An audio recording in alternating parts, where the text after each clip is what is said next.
bestowed on you by God, as opposed to the rest of creation.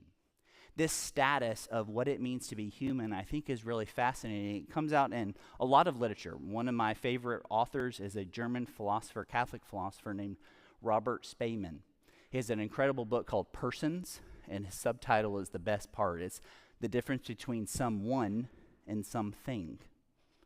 And I love that because when he's talking about it, he said human beings do have certain definite properties that license us to call them persons. But it isn't the properties that we call persons, it's the human beings who model or have those properties. He says that what makes us unique, what makes us specific, what calls us out, what makes us unique as human beings is he says there can be and must be one criterion for personality, and only one. That is biological membership of the human race. From the least of these to the greatest, your value isn't based on what you do, but based on who you are. When we start to think about the ethical uses of AI, the good and the bad, I think centralizing our perspective on the great commandment to what? Jesus' words in Matthew 22, to love the Lord our God with our heart, mind, soul, and strength, and to love our neighbor as ourselves. Part of loving our neighbor as ourselves is recognizing the immense value, dignity, and worth that they have by simply being human. When we start to see the ethical technology, these technologies that we're facing, the ethical issues that we're facing through this lens of human dignity, I think it changes the script. It changes the way that we go about developing. It goes about different about the way we utilize these things, how we deploy them, how we think about regulating what, because we're focused on the value and the dignity and worth of every human being. As with most technologies, things like ChatGPT and other generative AI tools have a host of benefits as well as pitfalls. There's good and there's bad, because these technologies aren't just merely a tool we use, value neutral, but they're actually shaping us and forming us in particular ways. What's fascinating to me is while these particular tools may be somewhat relatively novel, we can already see that the way that they're going about crafting complex ideas, writing copy, responding to others, aiding us in these complex tasks and so much more. We've already started to see, even as a professor, I'm starting to say, what does this mean for my classroom? Not in a reactionary sense, but how do I train my students to inhabit the world in which they live rather than the world maybe I wish they did? I don't want to go back to yesterday. I don't want to go back to yesteryear because you know what? That day had enough problems of its own. This is the day that God has made. This is the day he's called us to live into. And so how do we train people up? How do we cultivate wisdom and discernment for today in light of a lot of the challenging questions that we have before us in terms of technology? I think some of the ways, the most helpful ways we can think about it is how these tools can augment us as human beings, can magnify and push forth and to value and to dignify human beings and the things we are particularly good at, to maybe outsource some of the mundane kind of rote tasks that we have to do and to allow us to free us up to do other things that may be more beneficial or life-giving for us. This difference between augmentation and substitution, I think, is a helpful way to start thinking about these technologies, to augment, to come alongside, and to promote human dignity, rather than to substitute and to take the place of other human beings.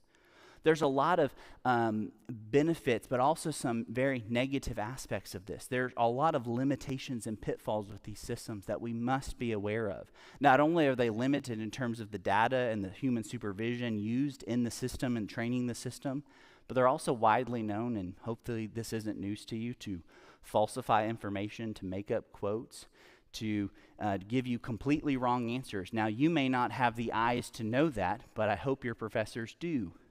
They pick up on these things to say, I don't know if he actually wrote something like that. Or you ask it, what's the most famous economics article, and it comes up with something that's completely made up. Why? Because it's very predictive. It's not actually drawing on a set of data per se and being able to show its sources, but it's predicting what might be the most likely outcome. These systems are currently limited, but they're getting better every single day at producing kind of entry-level or basic material. Often those with high level of training and experience can pick up on some inconsistencies, some issues, but others, it might flow right under the radar. We may not even be able to pick up on those ideas. These systems often don't show their work, which is one of the reasons we don't use them in educational settings. We don't know where these ideas came from. We can't attribute them to someone. We can't track it down. What's interesting to me is even in questions of the fair and ethical use of other people's works into these systems, or these systems are creating various things. Take recently a Reuters story about how ChatGPT is being used to produce books, and then people are selling them on Amazon's Kindle store using a software like this, generating blocks of text from simple prompts. One man created a 30-page illustrated children's ebook in the matter of hours and listed it for sale on the Kindle store. Now, he's not raking in millions of dollars for one book. What if you just keep creating and you get 99 cents and you get a little bit more and you get a little bit more and you get a little bit more? These ideas of get rich quick. It's interesting to me, according to the story, there were over 200 ebooks in Amazon's Kindle store as of mid-February listing ChatGPT as an author or co-author, including how to write and create content using ChatGPT, ironically, a system telling you how to do that, the power of homework, and even a poetry collection called The Echoes of the Universe. And even there's a new subgenre created on Amazon for books written by ChatGPT or written about using ChatGPT. There are a host of questions about fair and ethical uses, questions about how do we market these things, who owns these ideas, and the list goes on and on and on. Another danger that I see, especially with generative AI, is questions surrounding misinformation. This is fascinating as we talk about misinformation and the ability to share it at scale via social media. What one person, a conspiracy theory, misinformation, or disinformation, has the ability to share it with the world in a few taps of their thumb. What if we could create it at scale? So not only distributing, but also creating these things at scale. We are overwhelmed by information, and often our discerning wisdom nature doesn't kick in sometimes, and we just scroll and we just see things. Well, I saw that on the internet. Do you think that's true? And then we create these stories and we tell ourselves. And it's fascinating. It reminds me of this concept from Neil Postman. He talks about the now-this moment. This now-this moment's really fascinating because he's writing this in the rise of cable news. Most of us don't remember the rise of cable news, but he was very concerned about it. He said that a news anchor essentially would come on the screen, start telling you about some crazy thing or terrible story happening around the world, and in about 20, maybe 30 seconds at the most, would end it by saying, and now this. And they go to a totally different story. What that anchor was saying in Postman's words is, you've thought long and hard about that story, plenty of time, we're going to move on to something different. We need to shift your attention. I kind of long for the days of 20 and 30 second attention spans. Now it's as fast as our thumbs can move, milliseconds, but from headline to headline to headline and to headline. We are overwhelmed. Alan Jacobs, the writer, talks about a battlefield triage of just trying to navigate the information overload that each of us experience every single day. It wears us out. It tires us. It takes down our defenses. And one of the things that can be doing, it can open up an opportunity for someone with a nefarious purpose, a sinful end, to not only create these things in order to sway public opinion, to change the election outcome, to change the conversation in a society, to get people thinking and to act in a different way. We've seen this done for decades and generations. This isn't a new problem per se. It's that we can do it at scale. Not only distributing with social media, but also creating. I think this is one of the things that it makes us uncomfortable about the rise of AI, is that it's everywhere. It seems overwhelming. It seems to inundate us and to overwhelm us. So what do we do about it? The so what? What are we to do about it as Christians in particular?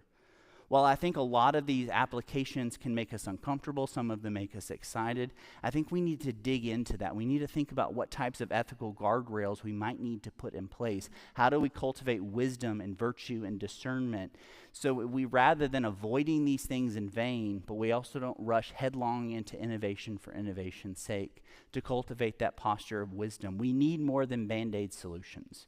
We need more than gut-level reactions. We need to know that these technologies aren't going anywhere.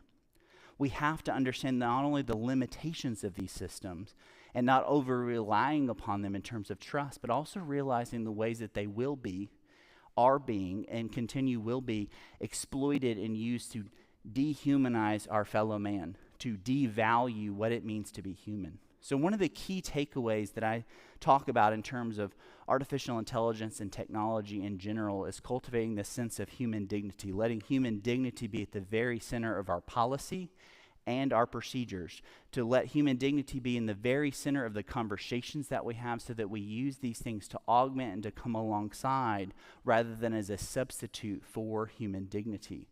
This question of should we do something is the big question. Often we think in terms of can we do something. The question of ethics is not just can we, but should we? We take that step back. So can we do it? Yeah, we probably can. But should we? That's the question of ethics. That's the question of wisdom and discernment that's at the very core of the Christian ethic. It's at the very core of how we are called to live in light of who God is and what he did and he accomplished on the cross. Slowing down to ask the right questions of technology sounds really simple. I'm always asked, what do I do? What are we to do here? I always say to slow down. And people go, really? Seriously? That's what you're going to tell me? Amongst all the challenges and things, yeah, slowing down. Not rushing in and giving in to the efficiency and the convenience of our day, not giving into the speed and the unbridled optimism, nor the debilitating and pessimistic fear. To realize that we have a solid hope. We have an unchangeable hope rooted in Jesus' own words that says, you want to know what you are to do? You are to love the Lord your God with all of your heart, mind, soul, and strength. And you are to love your neighbor as yourself. Technology is not going anywhere. It's changing our entire society. And I think that Christians of all people need to be reminded that we have a steadfast hope, that God has revealed and given to us everything we need to navigate the challenges before us in the public square, from gender and sexuality to justice issues all the way over to AI issues. That none of these things scare God. None of these things overwhelm him, that he is the sovereign God, the creator of the universe. In this age of AI, the Christian ethic calls us to live in a certain way that reminds us of the goodness of our creator and the love that we are to share with one another. It reminds us that truth is not in the eye of the beholder and that technology is more than just simply a tool we use. It's forming us. It's shaping us in very particular ways, both for good and for ill. I hope that this lecture is just the starting point, just the tip of the spear on what conversations will take place on this campus, in your community, in your dorms, in your classrooms with one another, sitting around the table, because we need one another. Yes, we are individuals, but we are individuals created for and by community.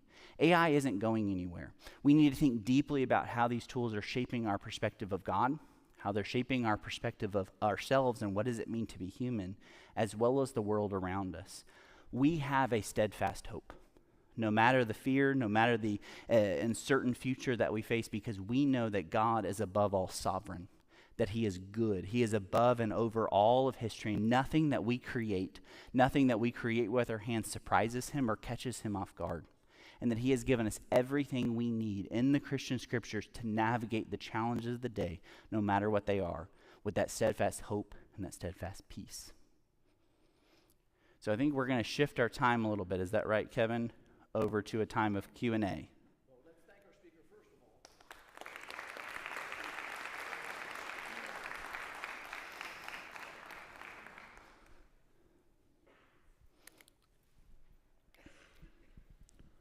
Test. So you have some time for some questions? Okay. Love to.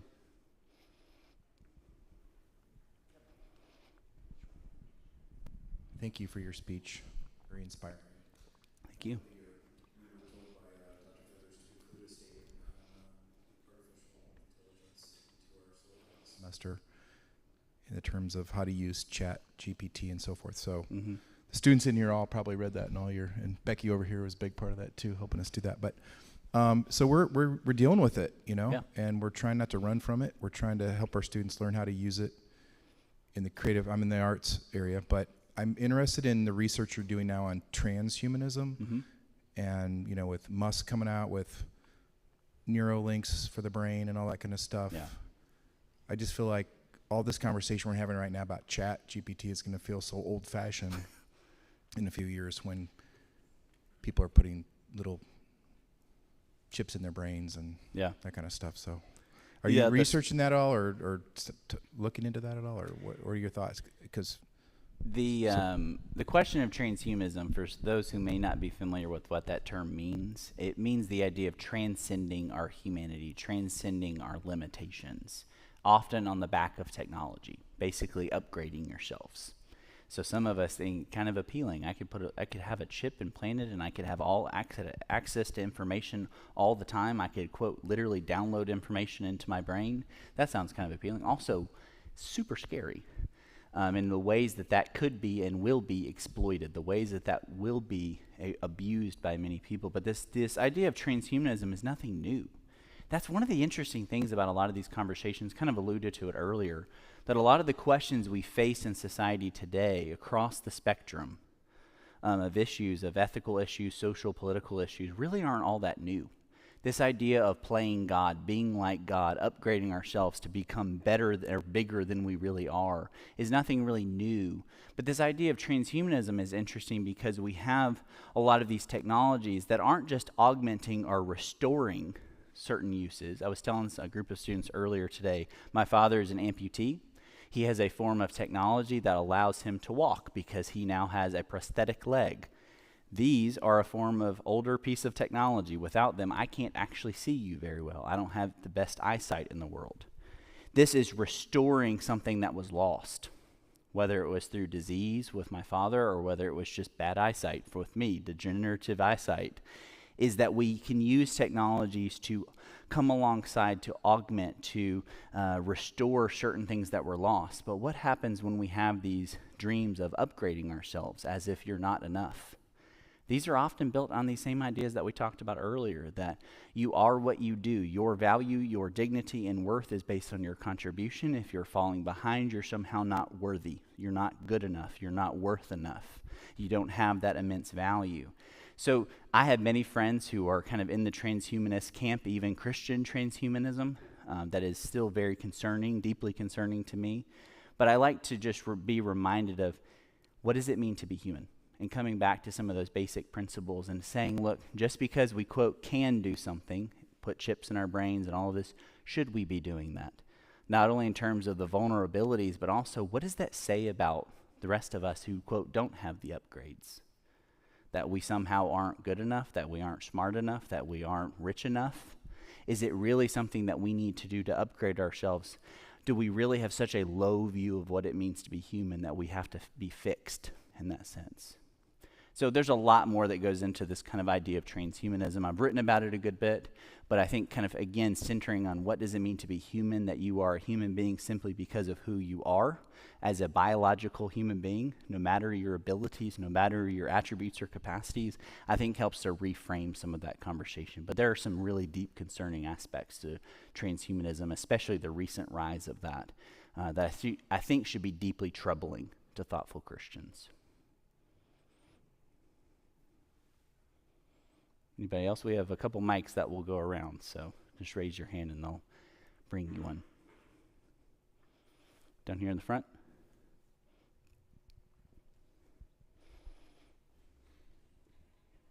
Yes, sir. I have a question about the ethics of what Jesus wants us to use with technology. For example, if Jesus wants us to spread his word through like an AI of Jesus, because Jesus told us to do so, what would that look like? Like, how would that be corrupted or be used in Jesus' name? Yeah. There's a lot that goes into that question. One, I believe we can and should use various technological means for the spread of the gospel around the world. I don't think that we should avoid these things in total, but I also think we should develop that posture of wisdom and discernment because, as Marshall McLuhan once said, the medium is the message.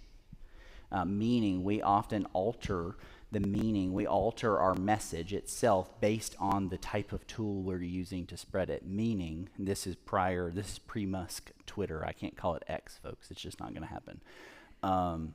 It was 140 characters, then it was 280 characters. Now it's like pages of text. I don't really understand why that's so, anyway, that's another story for another day. But it is interesting that we fit the message to whatever medium it is. We know on TikTok certain things will go viral, will hit the algorithm, so we may change our video, we may change our message to suit the algorithm. We may do this on Twitter, that we know that the more bombastic and over the top you are, the more traction you get.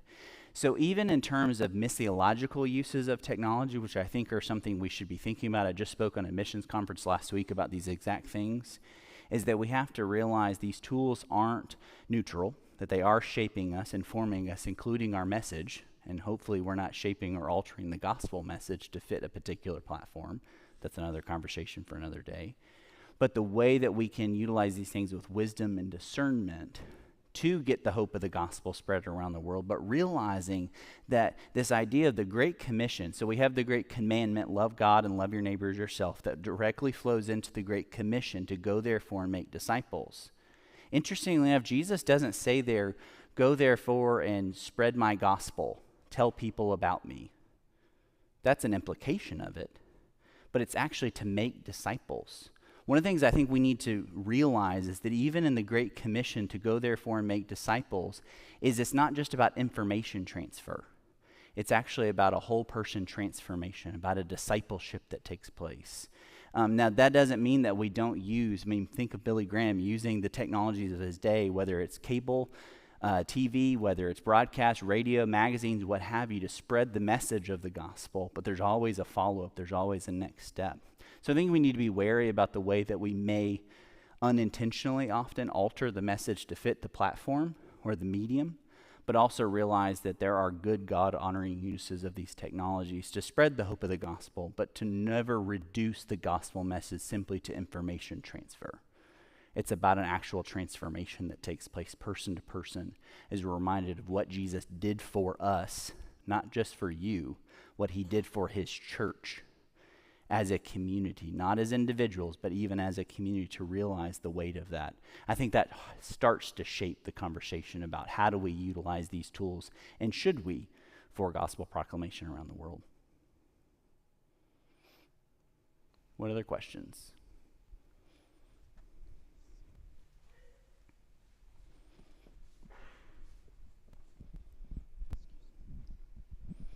What do you think of AI in the medical field, such as using AI for like patient simulation with training nurses and doctors? Yeah, I'm very intrigued by a lot of those applications, honestly.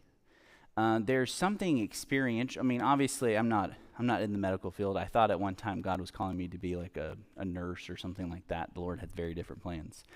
But there's kind of two sides of it. One, I can see it being used in training. I think it can be used in simulation. It can be very helpful, but there's also it's not a replacement for patient-to-patient care.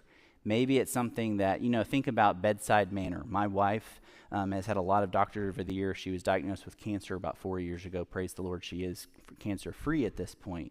We spent more time than we wanted to in hospitals. We knew the doctors who cared for you in a very deep and loving, caring way, and others that saw you as just kind of a problem to be solved. Now, I still thank God for those doctors because they seem to, she is in full remission, but that personality, that personal aspect is something that I think there's a really good book, I can't remember the name of, Eric Smith maybe that wrote it, Eric something. Anyway, it's about AI in the medical field, and it's fascinating because at one time there can be medical breakthroughs, cancer research that can be done by AI tools, patient care simulations, all of these things, but when we fail to see the other person as a human being, not just a set of problems to be solved, I think that's where we start to fail. That idea, that perspective of human dignity that we were talking about frames that conversation. So in terms of should we do those things, if we can do so in a way that loves God and loves our neighbor as ourselves, recognize that inherent dignity, value, and worth, I think maybe we should pursue it. But if it seems to devalue our other human beings, or see them as problems or kind of to be solved, or just merely as they're not human in that sense, I think that's where we start to get into some really dangerous ethical territory. And so that's why I kind of come back to that idea of keeping human dignity at the center, because there can and are good uses of technology, especially AI in the medical field, but it easily can turn into seeing people as just merely a problem to be solved rather than image bearers of the Almighty God.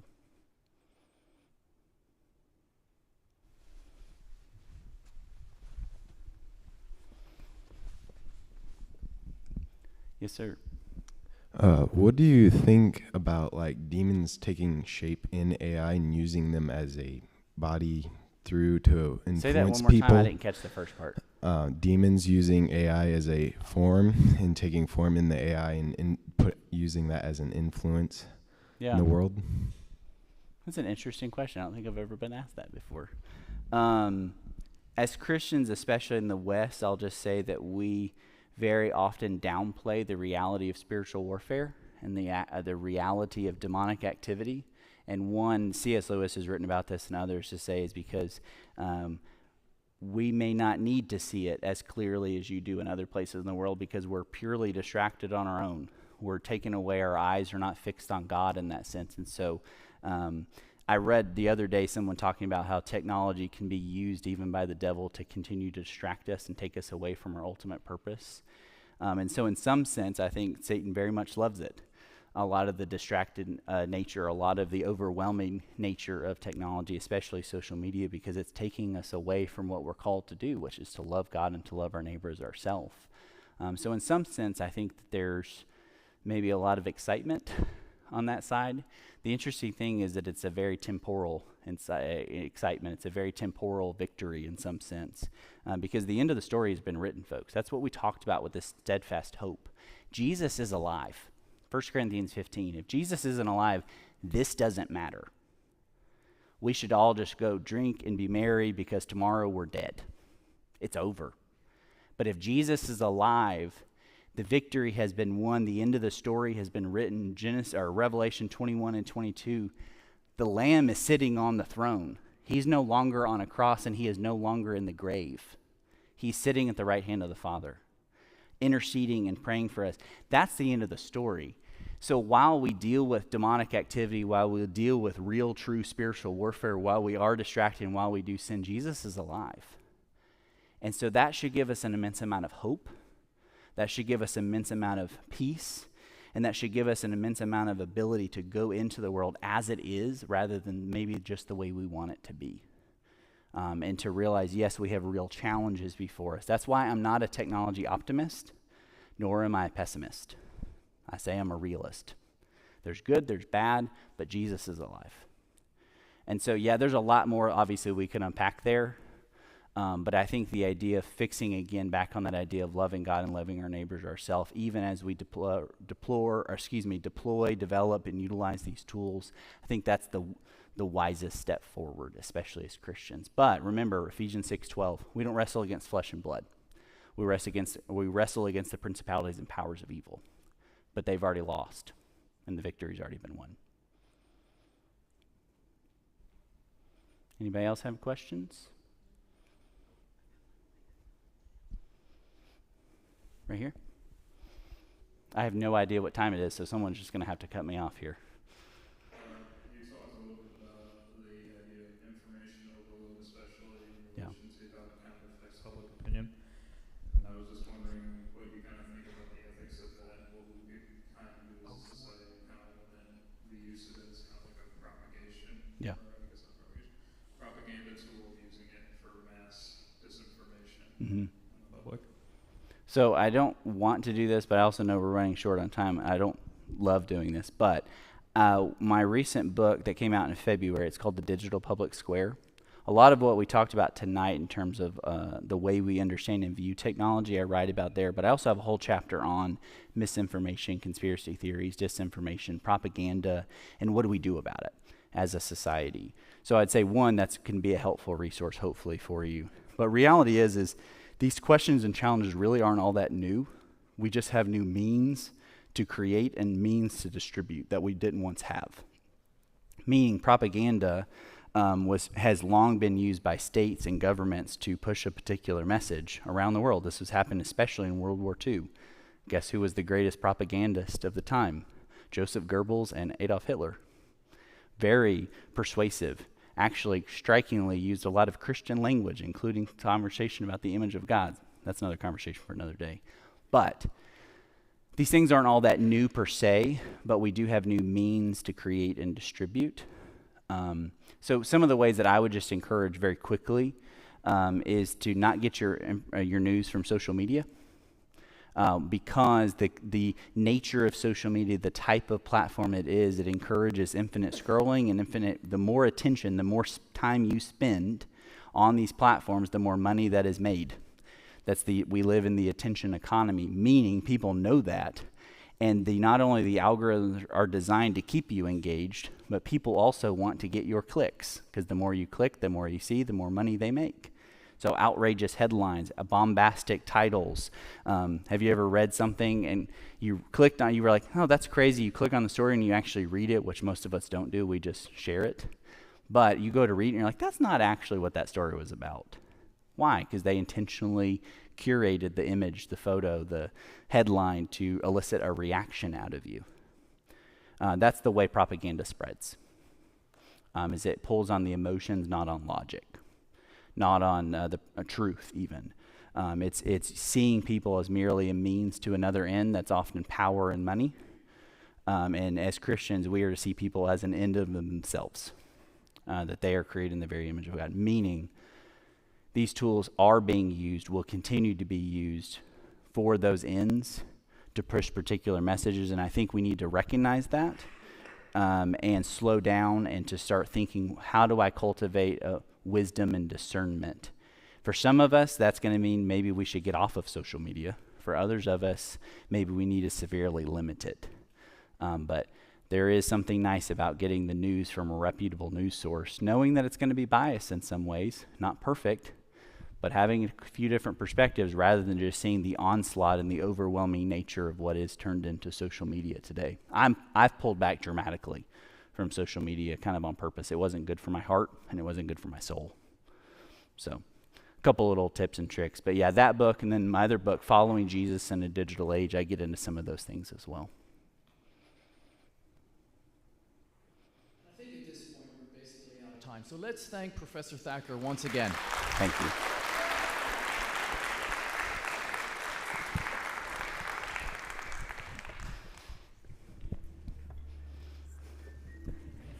Yeah, thank you. I appreciate you hosting me.